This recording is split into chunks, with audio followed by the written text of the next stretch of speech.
Incredible. And then the third big player in the space was the Sobrato Organization. And these two guys are amazing. Let's talk a little bit about the dynamic between Sobrato and Berg, because I went deep down the rabbit hole here on some old school business journal articles. And man, they said a lot back then. It was almost like Twitter before people realized it was public. Let's take a quick step back Uh-huh. first because John Sobrato and Carl Berg weren't actually the seed capital for the Sobrato organization That is correct. There was a matriarch involved. and Sobrato. So she was in the restaurant business, and I guess they had the foresight to buy their building, and it was most of a city block in San Francisco. I think John later said that his dad slaved away 18 hours a day, 6 days a week in the restaurant, and then Yeah. they sold the building and made more money off of that than they One did. deal basically eclipsed anything they had done in the restaurant business. That has remained the same 80 years later.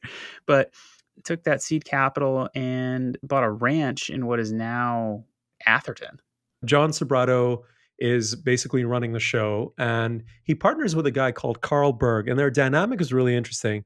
There was a property manager called Joe Lewis, and he described them in this line. He said, John was the salesman, Mr. Outside, and Carl was the loan guy, Mr. Inside. This is the dream dynamic. I wonder if people feel like this about us. Man, I don't know. I think you might be inside and outside. I don't even know what I am.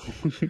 But yeah, this is a dynamic that you see all the time because real estate, you need a variety of different things to be successful because we've talked about a lot that you are almost the center of a giant circle of people and you just be a connector. You have to know a little bit about a lot of things and you got to know enough about a lot of things to be dangerous in each of those things. You're a very, very, very high stakes project manager. Is it still kind of the best way I've thought about development?